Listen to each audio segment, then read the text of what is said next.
Ladies and gentlemen, it looks like we made it. It's Friday. It's a beautiful day. You got the weekend coming up. You're probably going to be in the arms of someone you love. The birds are singing. The sun is shining. Maybe you have a silver lining. I don't know. But I brought today at least a silver lining, a ray of sunshine, the one and only Jenna Longmire. You may have seen her profile. You may have heard her music before. She's MSLPC Priestess guide, divine feminine mentor, singer, songwriter, spiritual person, creative person, guest on the True Life podcast. I'm so thankful you're here today. Jenna, how's it going? It's going really good, George. I am excited to talk about all these juicy things that create life, right? Yeah.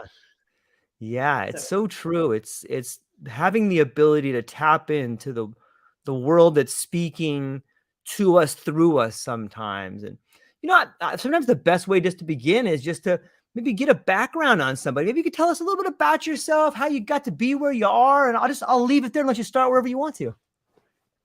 Okay, sure. I know you like to hear kind of an origin story, and there's of course several along the way, but I would say one of my first mystical experiences was in kindergarten, and I had the opportunity to perform and recite a poem. So I picked Owl and the Pussycat, and I think I was in a state of ecstasy. Like, I remember being so engrossed in that story that I was just kind of obsessed and, in another world. So I think that was the beginning of it for me. It's like someone, handed me the microphone and I was like, yeah, but then later in life, I think post-college and grad school, like in my 20s, in the 90s, I moved to Tucson, Arizona from Louisville, Kentucky. And I really wanted to learn about healing. Like my whole goal was to, naively save the world, right? As a young therapist and healer. And so I really landed in a good spot for me. At that time, Andrew Weil was there, directing the Center for Integrative Medicine at the U of A. And I was a new therapist, really gung-ho, but I discovered very quickly, from working with, very fringe types of groups early on in my career, impoverished groups, minority groups, severely mentally ill, children in the system. Like, I kind of did all of that fringy kind of in the field, social work stuff, and discovered really quickly that, this is a systemic problem. We are very much lacking a connection with spirit. Like, I really saw how we were just missing the boat, kind of, talking about politics and psychology, and all of that's really good, education, and all that's really important for uplifting people. But I was like, well, what about the spiritual? Because I feel like if we don't have that, then what do we have? What are we doing here? So that was just my entry point and beginning of my own search for my own healing. And talk therapy wasn't enough for me. Like, very quickly, I was like, yeah, this talking thing isn't doing it. Yeah, it seems on some level it's good to have our voices heard and good to hear other people. But without that spiritual connection, it feels like you're missing something. And what a great way for you to get to be embraced by that spirit or sit with it, is just to help out other people. Sometimes that act of healing and helping other people is something that makes that spirit obvious to you. Like, maybe you could talk a little bit more about that. Like, what was it like working with these different groups, and what was spiritual about it? Yeah, it was very spiritual. I always saw that work as a spiritual calling.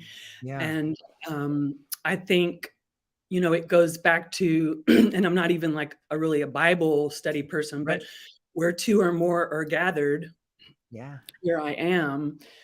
And so for me, just coming in and helping was a way, we were joining in relationship and calling in the divine. I mean, I always saw it that way, whether my clients were spiritually oriented or not. I mean, that's the way I saw it.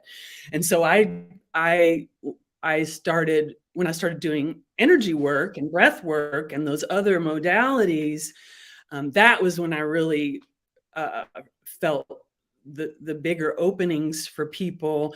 But that was almost kind of like a luxury, you know, for the people I was serving who were, you know, in the system, let's say, that wasn't even really available to them. So I really wanted to try to, you know, my spiritual calling was to try to kind of bridge the worlds. You know, that's kind of always been a thing for me, like walking between the worlds of, you know, Western psychology and spiritual healing, where there's maybe some judgment of one another in either of those camps, but really seeing the need for both. Yeah, that's well said. I think it comes down to this bridge between science and spirit. And you're right, there is sort of this wedge between these two camps. But, you know, and everything we've talked about so far, and what I hear in your voice is this unique understanding of relationship, whether it's your relationship to the world, the relationship to spirit, the relationship to other people, the relationship you feel when you're around other people. And it seems like that is, you know, your relationship to creativity, your relationship to the divine. Like, it's kind of all about relationships, isn't it? Exactly. Yes, you took the words right out of my mouth. And I think that's where the divine feminine comes in. Okay. You know, because she is, in my mind anyway, in the way I experience the divine feminine, is very much about relationship. So it's about, we're all connected all the time. So you can't get away from it coming back around to relationship, even if it's just you know, even if it's just my relationship to myself. What am I saying to myself right now? How am I treating myself right now? 100% agree. It's all about relationship. And then you kind of build, I think, on that, starting with the relationship with yourself, and then the relationship to the divine, which we're not really taught that. We're usually taught to take care of everybody else and put ourselves last. But I think if we put ourselves first and then create our relationship with the divine, then when we connect, wow, like that is true intimacy, true, you know, true connection, rather than what I'm kind of seeing a lot of, which is more superficial, which is not what I'm talking about. Yeah. Yeah, no, it makes perfect sense. Sometimes when I think of the divine feminine, like I think of that sort of that ability to help us see ourselves as one in some way in which, you know, my mom or much like you, I probably come from a family of, I come from a family of strong women, probably much like you. And there was some sort of divine spiritual nature about my mother, where she was able to always know when me and my sister were up to no good. You know, she had this ability to know we were about to fight over the middle cinnamon roll, or, you know, she always knew. And in some ways, it's that relationship I had with her that I still feel I have with the planet, where like I feel like the planet knows kind of what's best for me. And if I just take time to listen and watch nature, that the truths are revealed to me. What do you think about that description as divine feminine? Or maybe you can flesh it out a little bit more. Like, when you think of divine feminine, is there a feeling you get? Is there an emotion you get? Is it an idea about relationships? Maybe you can talk a little bit more about that. Yeah, I really identify with what you shared about your mother's sense of knowing and intuition, because that is very much, to me, part of divine feminine. And what she brings to the table is this innate wisdom, intuitive gifts that come in all forms. And the moms just know, right? The moms know. And then, of course, nature is our teacher. And I think what's a good distinction to make between divine feminine and when you think about nature, that's very much in the world, right? That is immanent. It is physical, it's physicality, it's material, it's flesh, it's the elements, you know. So I feel like divine feminine teachings that the God is in us, eminent in the flesh, is what has gotten kind of written out of or pushed out of religion, organized religion, to a big extent. It's kind of put this barrier between us and God, so to speak, where we have to go to some intermediary when it's us, it's the world, it's everything. To me, that's where divine feminine comes in, is reminding us that it's like here, it's right here with us all the time, and we just forget, you know. Yeah, it's true. It's easy to get caught up in the day-to-day ideas of, okay, I got to provide for my family. I have to make my kids breakfast and dinner, make sure their homework's done, and get them to bed and brush their teeth. And they got a cavity, and it's just like, it's so easy to spiral out of control and lose control of the idea that we are all part of a giant miracle. And if you just take time to sit back for a moment, for me, I like to go out and I'll just sit on my back porch, or I'll go for a walk. And usually that's enough to ground me, to look around and realize, wow, I'm part of this giant organism. In the same way that this apple tree grows apples, the earth is growing people. And it helps me to see other people in a kind of a Jungian psychology type of way, where I'm like, that's me trying to, in some ways I think we can learn from everybody. And I think that's the divine nature of it too, is that everybody you see is a way for you to see yourself, because we all have these problems and we're all working through issues, and we're all celebrating little wins, hopefully, and finding ways to do it. And another thing I think it inspires is this idea of creativity, which you seem to have an abundance of. Maybe you could talk about your relationship between creativity and femininity and spirituality, or maybe you can give us some tips there.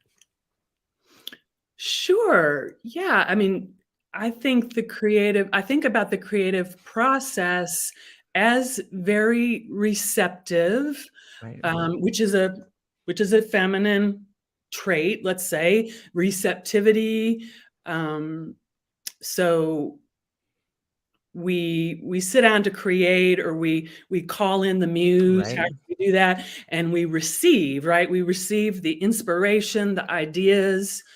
And if you've ever read Elizabeth Gilbert's book, Big Magic, I love that, because she talks about it as like these creative ideas flying around the universe, and then whoever happens to grab it, if you don't grab it, someone else might, Yeah.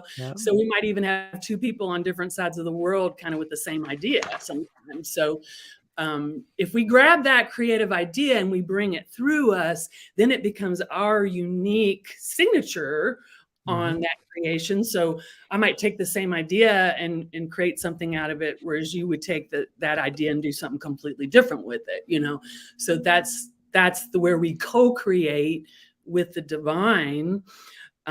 So I just feel like that was kind of how I got introduced to the divine, was through the creative process, and really losing my sense of self, which is kind of what we like to do, right? Is kind of forget about our ego for a little while and just be one with the flow of whatever's coming through you. So, I recognized that for me early on as a big part of my spiritual practice is to create. And that can even be like, making your meal could become a spiritual creation. So. Do you feel it's like a muscle, like it's a system or a process? Like the more you begin to become familiar with it, the better you get at it? I think so. I think it's really just getting out of our own way, because most of us have a pretty heavy critical voice, perfectionistic. Right. So I remember making art, just not really caring, really just, this is just fun.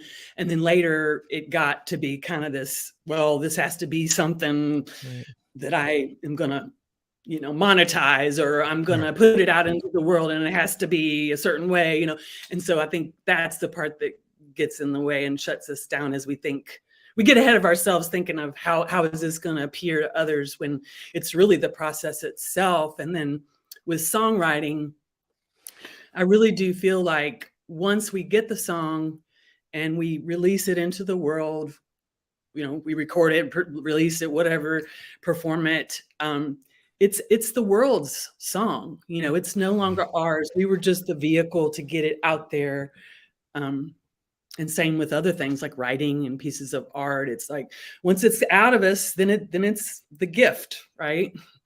Yeah, that's so beautiful. I love it. It's in some ways it's like we're the icing on the cake, or we're the oven that bakes it. But I like the one you used about being a vehicle, and how we create this thing and then put our signature on it and give it to the world. When I speak to a lot of different authors, and sometimes they'll tell me things like, oh, George, when I was writing this book, I felt as if something was writing through me. Do you feel that way when you're writing songs or when you're creating things? I do. Yes. It's great when that happens. Sometimes it's kind of a struggle, Right. Like, oh, I can't quite find this. But yeah, there's times when it's just boom. And I'm like, yeah, that's special when that happens. Yeah. Is there a way that you ever sit down, and sometimes people sit down and they're like, okay, I'm going to write this. And then they're just like, what's my cat doing? Or, you know what I think? You start thinking about these other things and you get caught up. And some people have tips and tricks. And some people say, if you just sit there long enough, it'll come to you. And sometimes it does, sometimes it doesn't. But what is your experience with that? Do you have any tips or tricks to help coax the spirit? Or is there like a ritual you do? Or is there something that helps you get into the creative mood?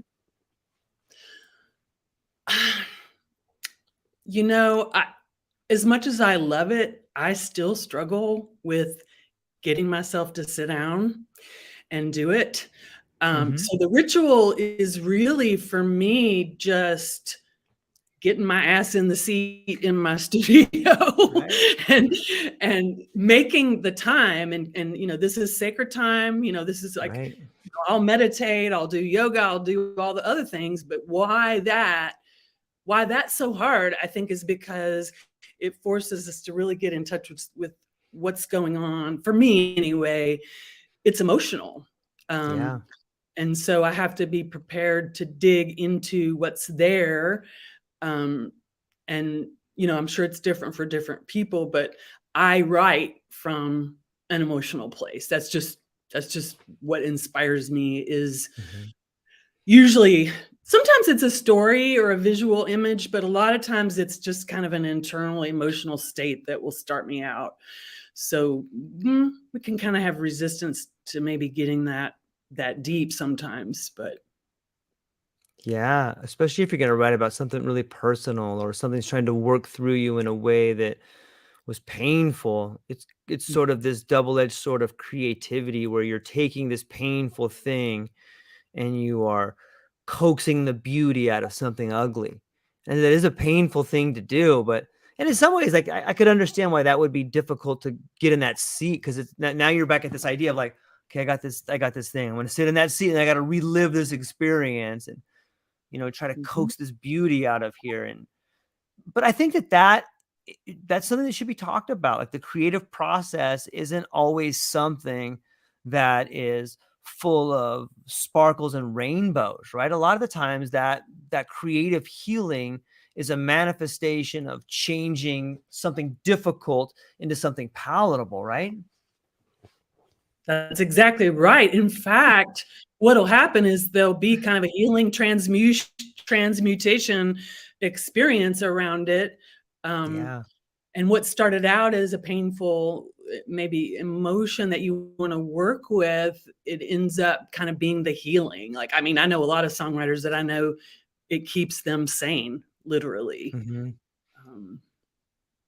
So yeah. It's, it blows me away to think about that too. As you're saying that, how many of the songs that we have heard in our life, that we all probably have our personal favorites, have become therapy for us? And that must mean that the person that wrote it figured out a way to deal with it. And in some way, the Siren song is the way in which it's the call to us to heal. The same way the Sirens called to Odysseus from the rock, so too is the singer-songwriter, like yourself, singing a song for us to pay attention to and be called to healing in some ways. And it's so beautiful because it just makes me realize how brings us back to the divine feminine, or the idea of spirituality, that the act of creating is calling to other people, inviting them to see a way in which you've solved a problem. It's pretty beautiful when you begin thinking about it, how deep it is.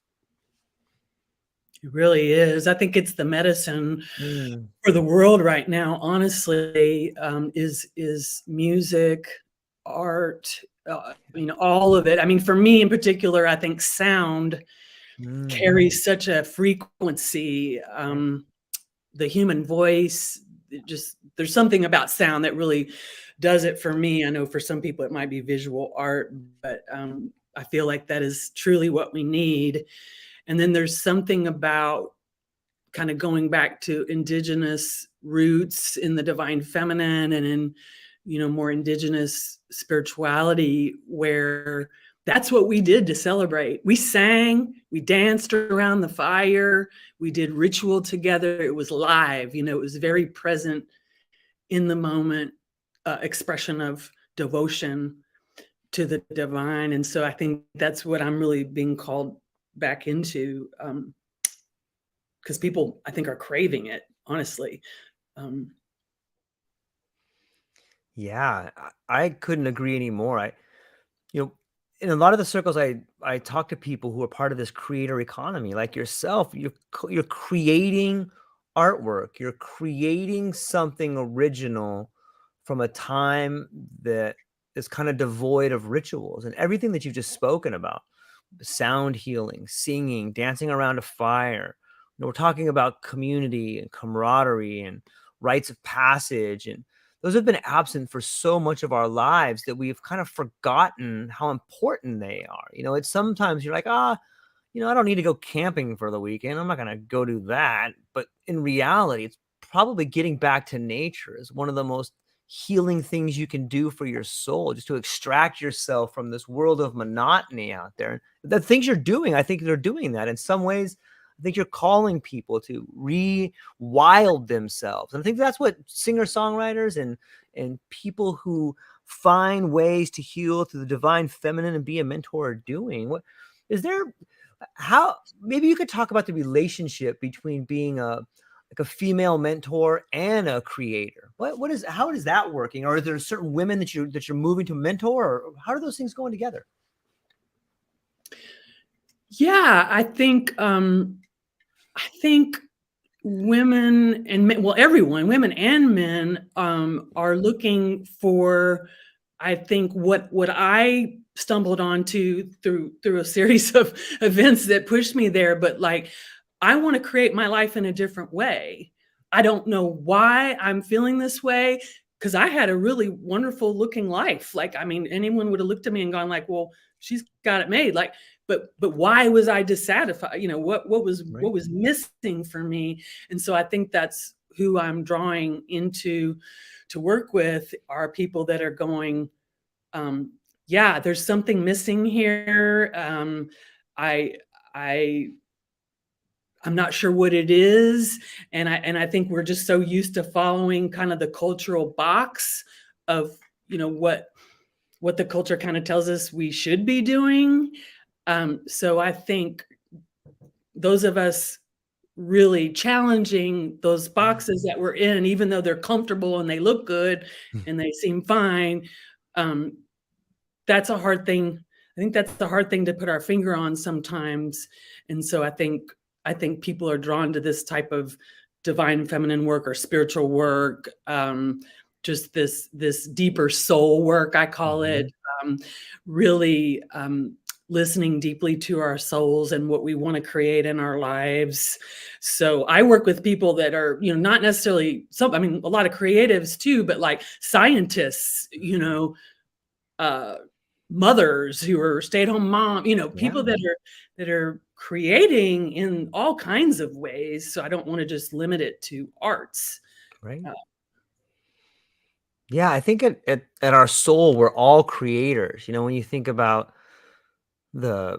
whatever divinity people believe in, whether it's Jesus or the Mother Earth, the Gaia, Buddha, Allah, whatever creation story you believe in, think about the word recreation and then think about the word recreate. It's the same word. So recreation is recreating something. And when you're having recreation time, you're usually doing something that's kind of creative. Even if it's just spending time thinking about your life, you're recreating your memories, you're remembering things. And when we do that, we're really processing the life we've lived so far. And so many times that's when a spiritual awakening or so a creative awakening begins to happen, is that you've finally processed something long enough where you can begin to move on it. What do you think about awakenings, like spiritual awakenings or a creative journey? What's your take when I say that?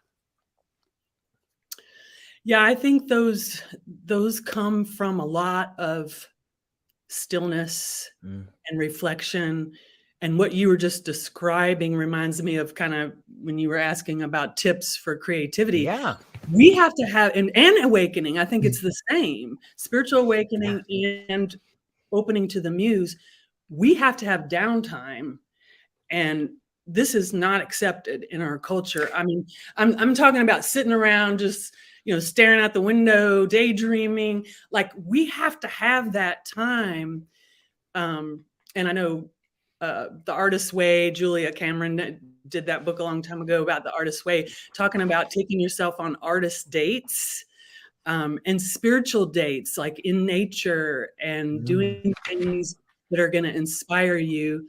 So I would say, for me, the awakening and the real creative bursts come from lots of downtime, stillness, slowing way, way down, and just really allowing myself to be open in kind of a right brain, non-linear. And this is all divine feminine too. No prescribed, just being in the flow. And that can actually take a while. Right. And I think that's important to say, because people sit down and like, oh, I'm going to go in my studio, or I'm going to go sit down and write, and they expect it right then. You might have hours of staring and nothing coming. And that's probably because you need to just be for a while. I mean, yeah, I like that. I heard a quote one time that was along the lines of inspiration is there for you, but it has to find you working. But not necessarily working at in a factory somewhere. Like inspiration, maybe it does, but it has to find you being passionate about something. Whether you look at it like a muse, or inspiration as an idea that's floating in the ether for us to grab. I think that all of these spirits or ideas or conditions are looking for hosts, but they have certain parameters that they want that person to have. And it's never about money. It's always about oh, did you see that? Did you see that young lady just pick up that butterfly and put on that flower? Let's go help her out. Or it's something like that you can't really describe it, but there's this power bigger that's just waiting to pour into you.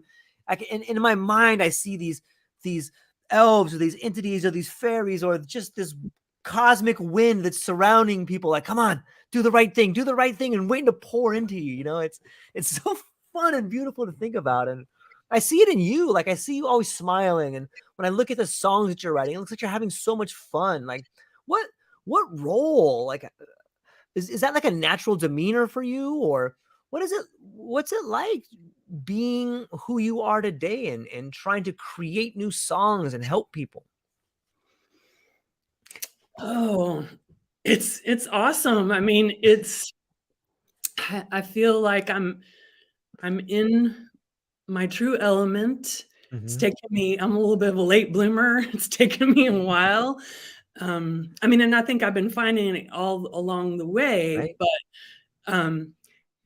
I am happy, and it is blissful. And I guess I don't want to be, talking about the dark all the time, but I also kind of I want to be real about the fact that that comes from, going into the shadow, deeper work, that causes those contractions, those periods of maybe, doing some of the work that's not as fun. That I mean, because I guess this is the therapist side of me. It's like there's some spiritual bypassing here. It's like we still have to do emotional work to get to those blissful places. And yeah, I am happy when I'm probably happiest when I'm doing music. And there's songs that I've written that come out of pain and struggle, but it's been transformed through that. So I think I'm a transmuter, an alchemist. And so whether it's healing work I'm doing or creative expression, that sort of feels like just my archetype, or taking the alchemist, right, takes something and turns it into something of a higher vibration, right? Takes the parts and puts them together in a different way that elevates whatever was there before. Yeah, it makes sense. And when I think of alchemy or transmutation, or people that have done a lot of healing work on themselves and now other people kind of go to, usually those people have spent a lot of time around really painful things, whether it's someone they love dying, or whether it's battling depression themselves, or,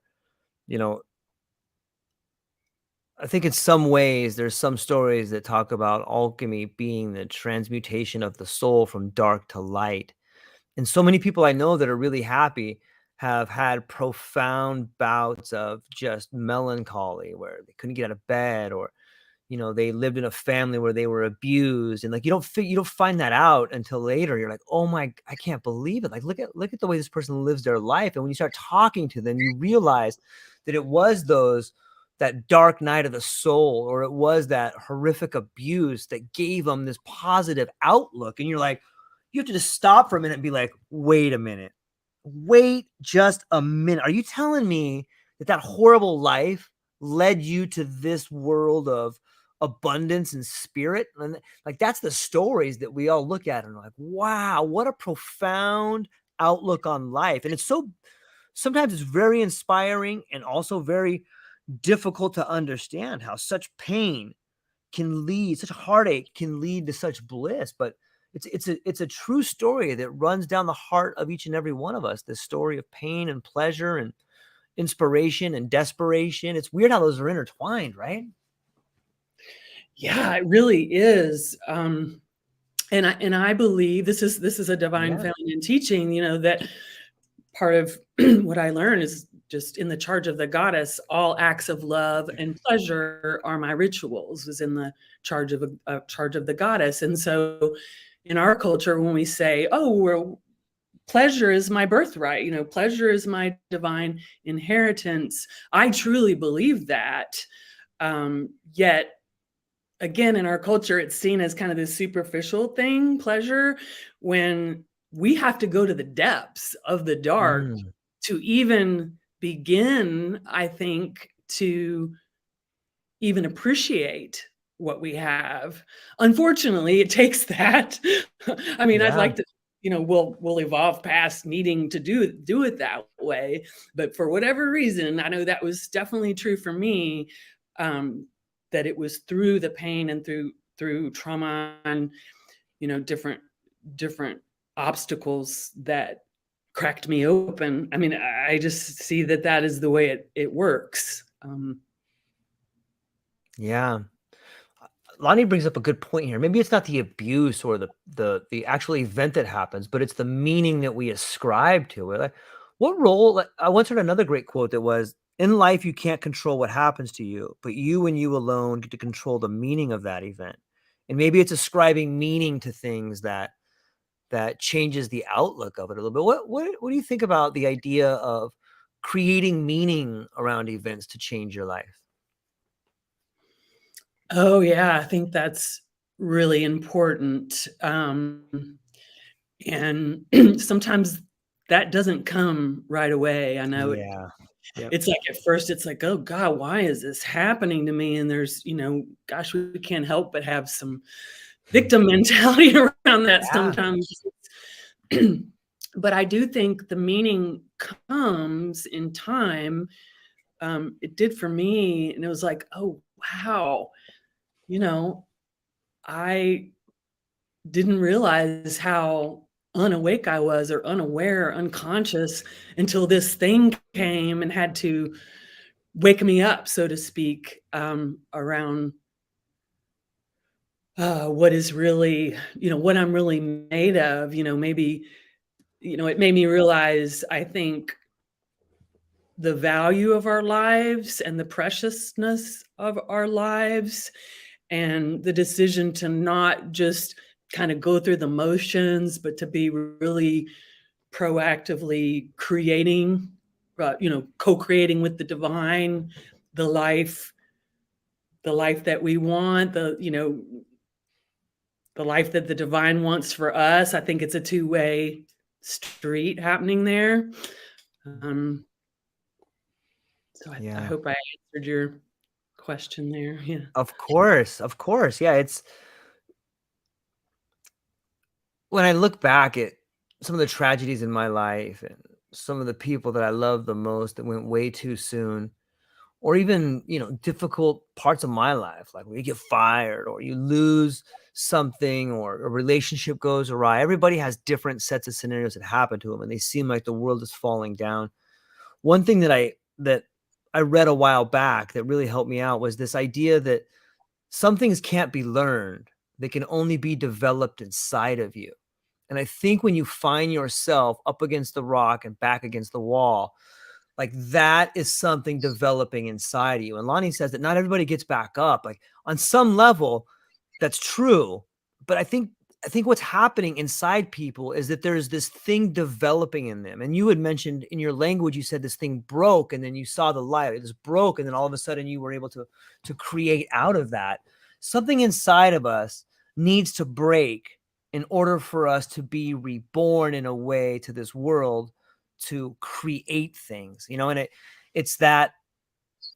And I think what's horrible and beautiful is that we don't get to decide what it is that breaks us. We don't know, but you can rest assured that there's stuff out there that's going to break you. Got good news and bad news. And the good news is you will be in a position where you can create. The bad news is you're going to have to get broken first. And so it's interesting. But if you can look at life like that, and in the midst of the tragedy, maybe a year, 2 years after you have asked the question, why me enough, maybe you too can remember this conversation where, this is what's developing in me. And then you can ascribe meaning to this thing that's developing in you. And when you do that, you begin to see the world unfold in front of you and understand that this thing that happened to you, it wasn't something that was trying to hurt you or destroy you. It was something that had to be broken in you so something else could be developed. But it's an interesting thought process, right?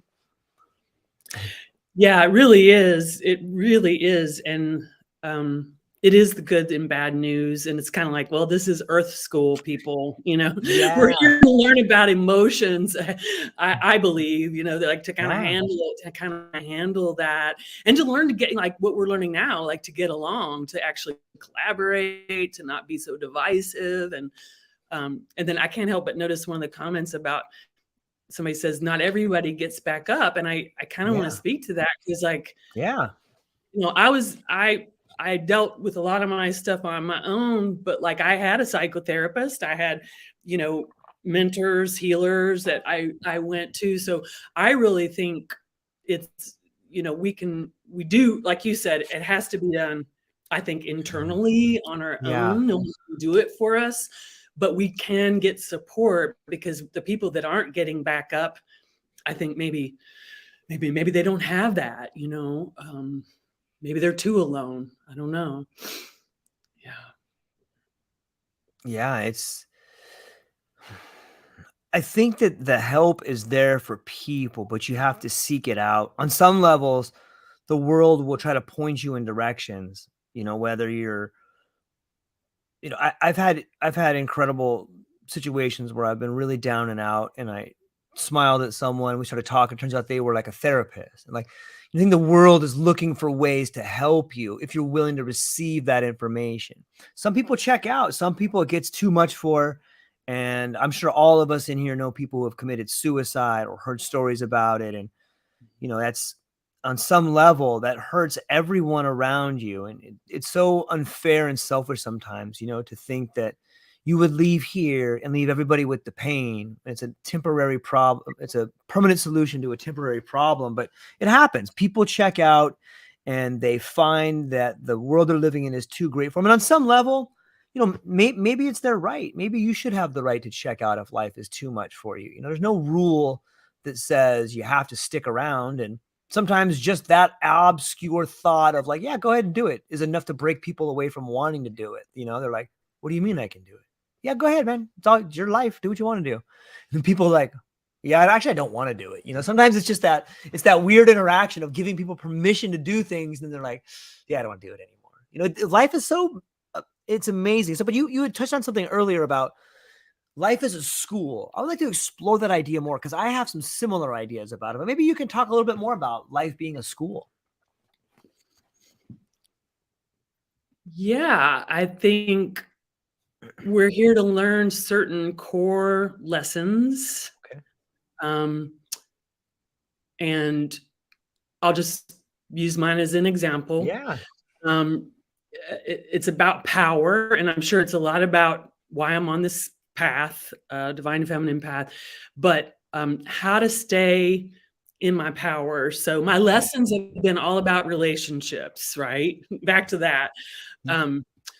So for me, it's been, you know, humbling to, you know, keep repeating a pattern maybe that I've seen in myself over and over. And so it's like, okay, there's the lesson. And, you know, there might be more than one, but usually there's just really one core thing, one or two maybe, when you really get down to it. And it's like, for me, it's like holding on to my power and learning how to be in relationship without giving that power away. For others, it might be not dominating other people, maybe not trying to control other people. You know, for me, it wasn't, but go ahead. Yeah. No, I'm just laughing. I'm like, I agree 100%. Yeah. It makes total sense. Yeah, no. And so the Earth School has been the humbling lesson of just kind of learn it again. Okay, here's a different scenario. This looks different, but guess what? It's the same lesson. Oh, darn, you know, I thought I got that. But I try to be realistic with my clients and students in that this is going to go on for the rest of your life. We don't really arrive. I mean, we can have our moments feeling really enlightened and all of that, and hopefully more and more of those as we age. But ultimately, I think we're here to learn these lessons, and then we don't need to be here anymore. So to the point of suicide, I think, yes, it's your choice to check out, but I think you're going to have to come back and do it again, honestly. So why not go ahead and get it done in this life? I feel like I've chosen to reincarnate many times in one body. And there's others of you like that. It's like they've been through a lot. It's like, yeah, maybe we're getting a lot of lifetimes done in this one, you know. I like to think of it. It's a beautiful way to think about it. It's a beautiful way to think about growth. And I love the idea that you spoke to, the idea of life showing you patterns. And in my life, the same way too. I feel like this happens at the School of Earth, is that life continually throws you the same pitch until you hit it. Like if you can't hit a fastball, it's going to keep throwing fastballs right on the pipe. Fastball, fastball, fastball. When you hit it, it's like, okay, here's another one. Okay, you hit it. Here's another one. Okay, you got the fastball. Here comes a curveball now.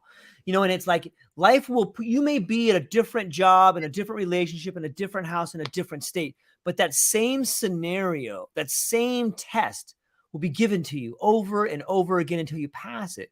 And I think that's the world's way of teaching you and showing you, like, look, I love you. You're going to pass this test. You're going to keep taking it until you pass it. And once you pass it, you know, then I got another one for you. And sometimes that next step, that growth, that reincarnation in our body can look like failure. You may pass the test and then something, oh, you got fired from your job. Well, did you get fired from your job or did you graduate from that place? Because it can be both, right? It can be both. And okay, now that place no longer has anything to teach you. I'm taking you out of there. And you'd be like, oh, I just lost everything. But really, the earth is setting you up in something better. You just don't know it because you're not familiar with the lessons. And but I love the way you said that. And I think if people can do that, then maybe they can experience what it's like to be reincarnated over and grow and find this new mindset. And I really like the idea of the earth as a school and we're here to learn. And do you think that where we're going now, if we look at school, this world of chaos that seems to be, cascading down on us right now, like there's some real bright spots, it seems to me. It seems like we are beginning to understand how to grow back together. It seems that we are beginning to re-embrace the feminine ideas of what the earth can be and our relationship to the feminine and our relationship to each other. These are some of the bright spots I see growing together. Do you see some bright spots kind of growing out of this chaos? Oh, absolutely. Yeah. I feel like I've been waiting for this moment my whole life for the shit to hit the fan so we can get on with it. Right. Totally. Yeah. Yeah. I think unfortunately, I hate that it took this, but when you think about humanity's repeating pattern of dissension and war and violence, it's like, wow, this has to stop. And I think this, what you're speaking to, is what it's going to be. That's why I feel like the divine feminine is so important to stabilize kind of this out of control power over dominance that we've been in for thousands of years now, since recorded history began, since that written history. I mean, but prior to that, I feel there was probably a lot different type of way of being on the planet, but we don't know as much about that because it's not written down. But yeah, maybe that idea of writing is what has created the problem in some ways. When you think about the ideas of like exact repeatability, sure makes it easy to say that this person was in charge forever, so we have to respect them. You know what I mean? When you're like, wait a minute, who wrote this? Who wrote this garbage down? I don't believe that's not true. I think we should do it this way, and some people get really mad when you say like, we can't do that, never work, this is wrong. Like, and in some ways it's that beautiful human condition of argumentation that leads to the path out. I heard another quote that was like, the best way out is through. And it takes these chaotic events, and I think that when you look at a forest being burned down, sometimes it creates that fertile soil for the new saplings to grow and produce fruit. And I'm hopeful that what we're seeing now is the end of winter and the beginning of spring. And I'm really inspired when I see people beginning to create at a level at which you're creating, because that seems to me to be the green shoots. It seems to me to be the buds on the trees that will soon produce fruit. Is that look at the creation happening now. And people that are paying attention to this podcast and the world around you, I promise you, if you focus on the growth that's happening, you'll see that winter is behind us and that we're moving into spring. And it's pretty beautiful to not only see it, and I challenge people that are beginning to see it to begin creating it, because the world needs you more than ever to be part of the creation. It needs you to grab one of these ideas, these low-hanging fruit of ideas, and take a bite out of that apple and become part of the creative process that you were here to do. And I think it's beautiful. We've been talking quite a bit about what's going on in the planet and the divine feminine, but I think that you have some personal creation that you're working on. You got a new song coming out, or is it a new album, a new song, or what's going on there? Yeah, I'm just doing singles these days. I miss the days of full albums. I did one full album, but I've been doing singles now, and this next one coming out is called Change Me. And I'm really excited about it because I kind of feel like I'm finally getting my sound down. And that can take a while for an artist, believe it or not. I mean, because I'm not a producer, I sort of count on other people to help me. But this song really I wrote it about this time last year, going into the fall season, thinking about just in the fall, we kind of talk about shedding our skins, you know, kind of dying off. Like you're talking about the spring of I think humanity is what you're referring to. Yeah. But in terms of just the seasons right now, going into fall, I wrote it as a prayer, kind of like, okay, strip me down, change me. It's called Change Me. It's like the chorus is show me, bless the dark, shine the light, is the chorus. So it's like really saying, please show me the way. Please change what I really need to change that maybe I can't see. And so these new songs coming out of me are definitely, you know, the divine's plopping them in here. So I'm excited to release. That'll come out in October. Nice. Yeah, I wish I had a clip for you, but I don't have that ready yet. But that's exciting. And then I am recruiting right now for my Priestess Path group program, which is a cohort for women doing the divine feminine work who want to learn and eventually apprentice in the group.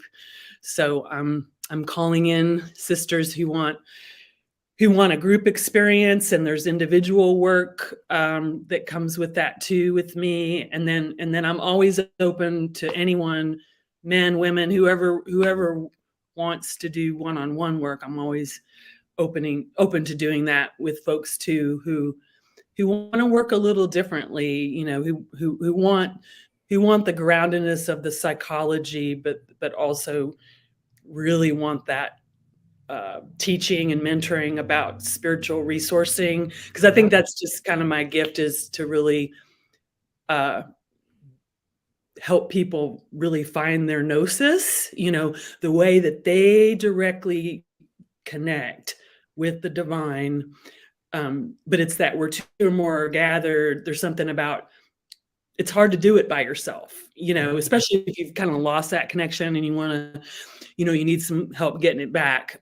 I feel like that's something I can really assist people with, is sort of like, I know I have this connection, but like I'm having trouble really making that connection. And sometimes that is just, you know, maybe even listening to a podcast like this is enough, or maybe you need a one-on-one, you know, to really sit down and, okay, let's you and I together access your gnosis, because it's a little easier with someone holding space for you to do it and acting as a conduit, you know, opening up those multidimensional portals so we can access what's really available to us. That's what's exciting to me right now, with the creativity that's coming in and the healing that I'm seeing people experience. It's like, it's way different than it was like a few years ago. It's phenomenal. I'm really hopeful seeing people really make those leaps. Yeah, me too. It's incredibly inspiring. And whenever you see someone who has decided to blow on the embers of that spark of creativity in their own heart, like you can see them shine, like you can see the flame shine through them, and it's contagious. It's like it lights a fire in the minds of other men and women around you when you see it, and you're like, yeah, I want to be like, how did they get like that? What did they do? Let me start talking to that person. And then all of a sudden you're like, here's the connection right over here. Just come to this wellspring. Just have a little sip out of here. You know what I mean? It'll totally help you, you know? And I think that we're all embarking on these new higher states of awareness, and whether you achieve them through breath work, whether you achieve them through prayer, whether you achieve them through creativity, whether you achieve them through like a giant dose of psychedelic mushrooms, however you decide to find this higher state of consciousness, once you've found it, you begin exploring that environment, and then it becomes a refuge. It can become a place where you can go to be inspired. It can become Buddha Point. It can become a meditation room. It can become this place where you're no longer conditioned to see things in a linear fashion. And once you begin to see the world like that, everything opens up to you, and you're like, gosh, the answer was right there the whole time. And for so many people, the answer is, it's just right. You just can't see it. It's in that blind spot right over there. But if you just take time to relax your mind and take some deep breaths and maybe talk to somebody, you know, you can begin to see that stuff happen. And You know, it brings up this idea. What do you think is happening in these heightened states of awareness? Like, it seems like when you're working with people, you help them get there, or when you're creating, you're there. But what is it about these heightened states of awareness?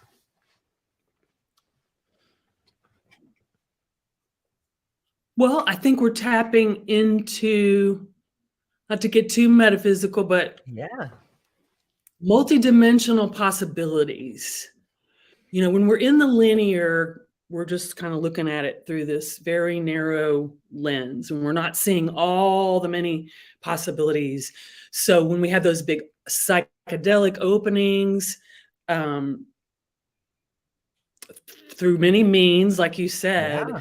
it's like we get access to all of that, and it's a very expanded state. And so the trick, I think, is the real trick is then how do we then bring that into the material world and manifest that into something tangible? I think that's the hard part. Like, how do you take the beautiful expanded state that you're in from one of those experiences and hold on to that? You know, that's the trick. Yeah, it's slippery. I don't think you can. I think it's one of those things, the more tighter you try to grab it, the more it slips through your fingers. But I think you can access it. You know, you can go there. You can go to the top of the mountain and look down for a little bit. But you got to come back down and start doing the work. Like, it gives you a bird's eye view of what is possible. And you may forget. So many times I've found myself in this state of bliss, and just like, you know, like I call it the terror before the sacred, because it's something that is so beautiful. You're just frightened about it. You want to pee your pants, like, and then it's gone. And you're like, what the hell was that?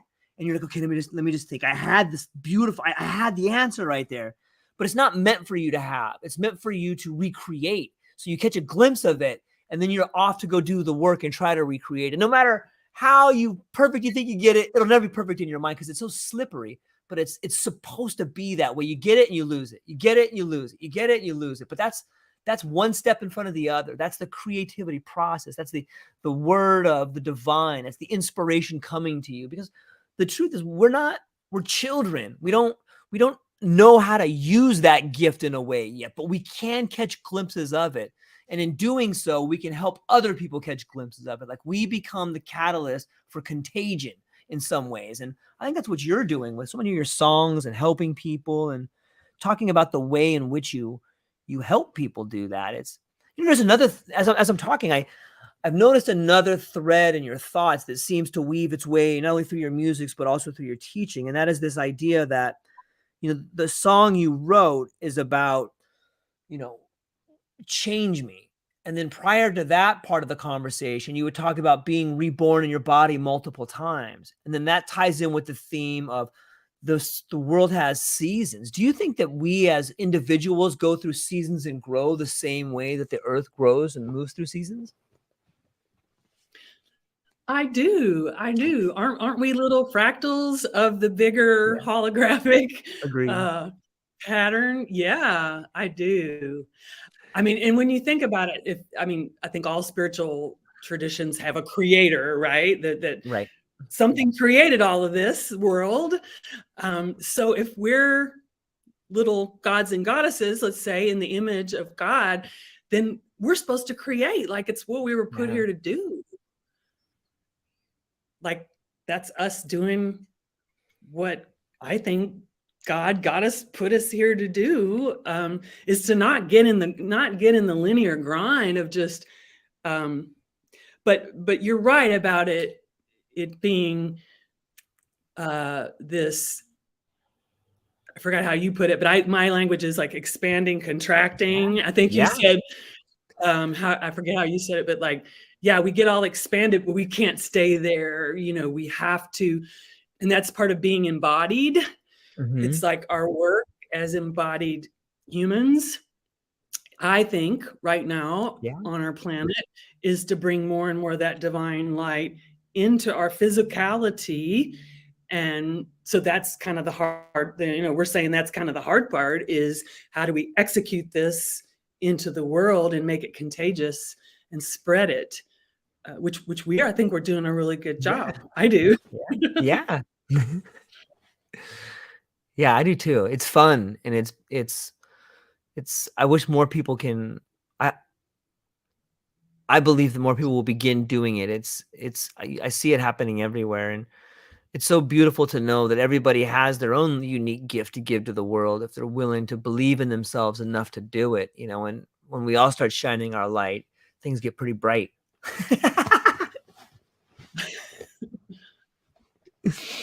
Yes. Yes. Talk about Well, alchemy, right?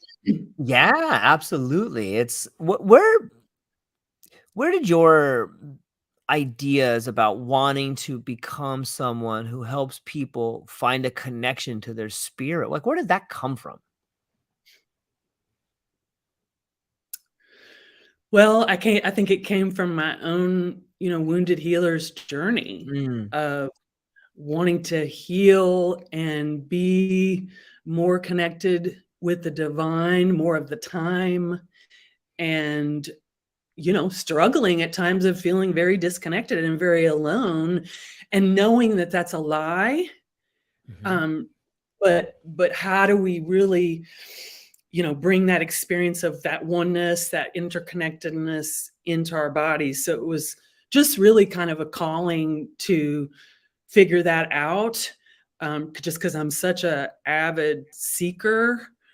And I think most of us who are really looking to heal mhm. ourselves. And so then it obviously ripples out to others when we're in a healed enough state, I'll say, since we're Yeah, always healing, but a healed enough state that we can then transmit that to other people. Um, and that's a beautiful thing when we can get there. And like you're saying, the more of us that can get there, then the ripples of yeah. that will be very exciting. Yeah, it's interesting to me to talk to people and get to hear their stories of how they got to be where they are, and a lot of that times it comes from profound pain or loss, or figuring out how to solve their own problems, and then they finally get to a point where they can share the answers to the test in a way. You know what I mean by that? Like, Mhm. for a lot of people I know, it was losing someone, and then they talk about how they deal with their grief, and it I think so much of the human condition is about sharing your pain and the answers to the pain, and sometimes the answer is that there is no answer to the pain. You just have to deal with it. But it's what are what are some of the what are some of the brightest spots that you have noticed in people you've helped? Like, is it the fact that they were able to get over things? Was it the lessons that they've taught you? Or what are some of the most rewarding things that you get out of helping other people? Oh, the rewarding things for me is really watching people come into their power and their gnosis, like I said, just Mhm, like when we, set it up, and, we, I try to, have the right elements there, right, to mhm, create the container for mm, divine to come in, because that is the divine feminine yeah. way. We don't go get it. We don't have to go anywhere. It's like right here. And so when we set that up, just watching people, because I don't even know what's going to happen. It's like I'm always surprised. It's like, whoa, you see that, or you're experiencing that.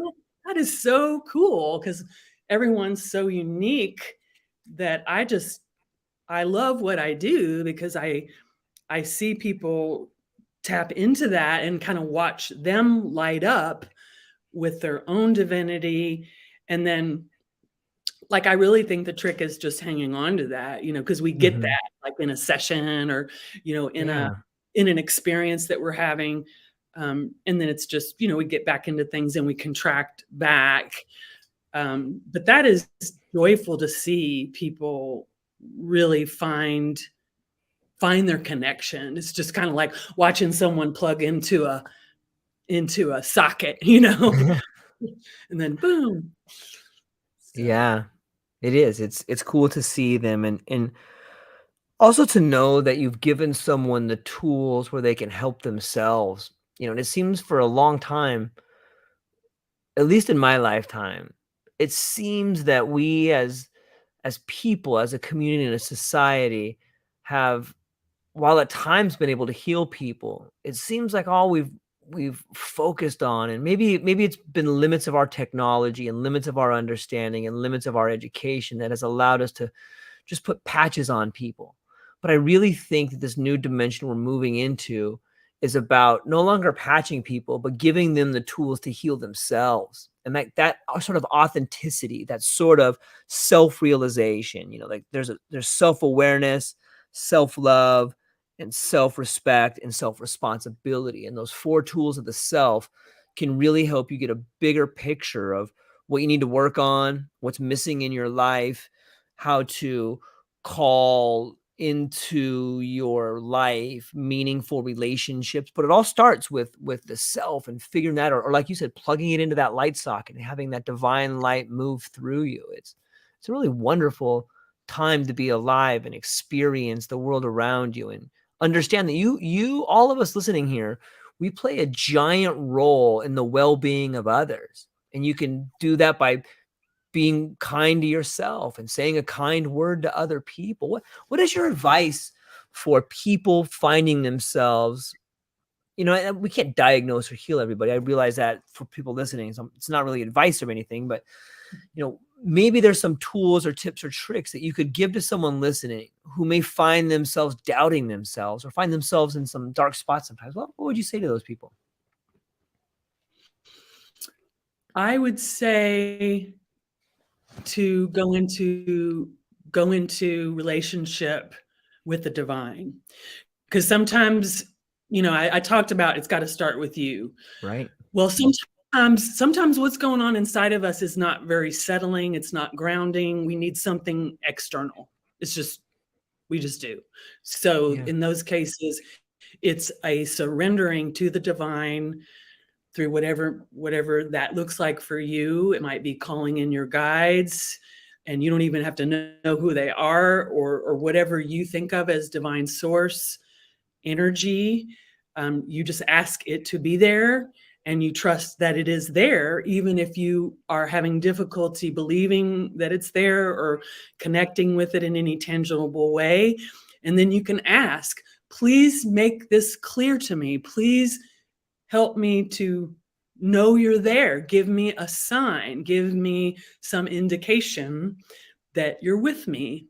And I get very specific. I get very direct with my guides. Like, okay, will you please hold me? Will you please heal me right now? Like, I need some help. So I think just be real direct with your intention and ask for exactly what you need from whatever source feels like the highest for you. And I think our higher selves, sometimes that is the best source to go to, because I believe we are part of God. We are part of the bigger universe.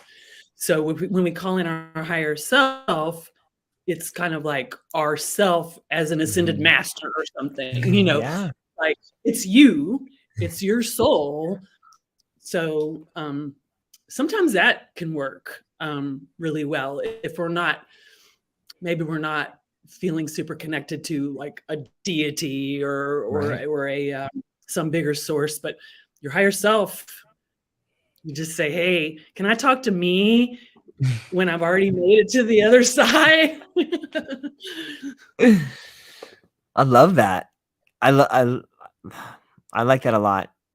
I think there's something to be said about being clear. I like the way you use the word clarity, because it's really easy to get distracted when you're in tough times. And sometimes calling that higher version of yourself and being very clear on what you need help with is what brings about those answers. Sometimes it's just the fact that we're wallowing in this self-pity sometimes, or this problem that we have is we've made it so big, we've decided we can't do anything about it.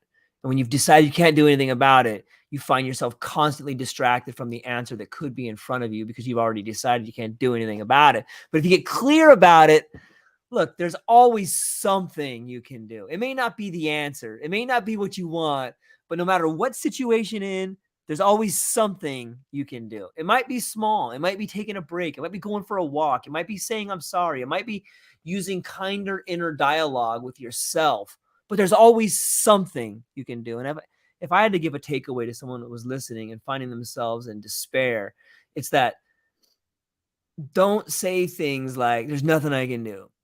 Change that out with, okay, there's got to be something I can do. And as soon as you say that, you'll figure out, okay, I just need a drink of water, but there's always something you can do. And usually it comes from conversations with other people when you're ready, or finding people like you, or sometimes listening to music, like you put out there. And I think these are all great answers. And I think people have gotten to get a pretty good snapshot of why you are such a unique creator, and why the songs you sing are inspiring, and why they should go and check out your page, and why they should reach out to you if they find themselves in need of a little bit of guidance on a path, But what is there, before I let you go though, Jenna, where can people find you? What do you have coming up, and what are you excited about? So people can find me pretty easily at jennalongmire.com is my website. And I have social media of my music, Jenna Longmire Music, and then the Tree of Life Priestess Temple. And that's where I'm doing my group work and my practice. So I am very excited to be doing more music. I'm calling it Sacred Roots Music, Gospel for the New Earth. I like it. I like it. And then with the individual healing work, mentoring, and group work, you can find me there. And yeah, please reach out. I'm excited, like I said, I'm going to do an open house Sunday for my group program, and then we'll have another open house later in the month at a later time frame in the day. Later in the month, you can check out the website for when those open houses are. I'm doing an autumn equinox in-person circle here in Nashville. And I have a monthly online offering called Energy Magic. And so all of those are on my website. So there's ways to jump in and experience this work and kind of dip a toe in.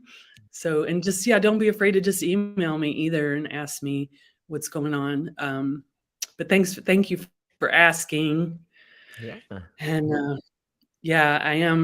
I am excited to spread this divine feminine and creative wisdom in the world, just because we so need it, and we need what you're doing too. I appreciate it very, very much.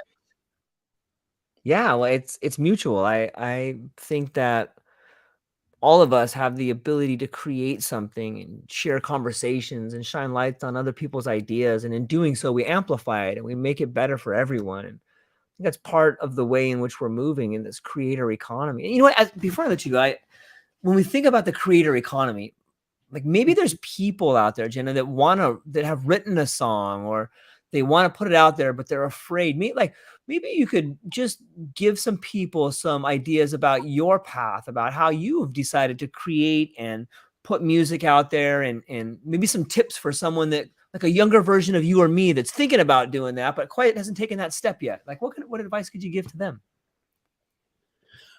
Well, for me, I needed lots of support and encouragement. That's just me, so I sought mentors out. I really did. Yeah. And so what I did was I found someone who was a songwriter and a vocal coach, and I went and did some sessions with her. Her name's Kathy Chiavala here in Nashville. And I said, do you think I've got it? Like, can I do this? And she's like, oh, hell yeah. Like, you can do this. And so it was just that one person believing in me. And then I found other people to encourage me. And to me, it takes a village. because being a creative brings about a lot of self-doubt. I mean, so I would have stopped myself a million times if I hadn't had somebody saying, no, you can do this. And then you have to build up a tough skin because not everybody's going to like it, you know, and that's okay. Yeah, that comes with the territory, without a doubt. But it's so liberating and beautiful, and to see where you start and where you end up is a beautiful look at the journey. And so everybody, go check her out. Go listen to the music. Check out the offer she has online. If you're in Nashville, check out the open house. Check out everything she has to provide. I think she's a beautiful soul who's creating positive change in the world. And I think if you do some investigations, you'll find the very same thing. So, Jenna, thank you so much for your time today. Hang on one sec. I'll talk to you briefly afterwards. But to all the people that are out there today on this wonderful Friday, I hope that you realize that there's a small miracle getting ready to happen in your life if you're willing just to take the time to see it and try to be the light in other people's lives. Try to say something kind, try to do something beautiful, and just know that those ideas of God or the ideas of the feminine or whatever ideas that are out there to inspire, they're looking for people to pour themselves into. So be that person, be that container that can be poured into today. So that's all we got for today. Ladies and gentlemen, aloha.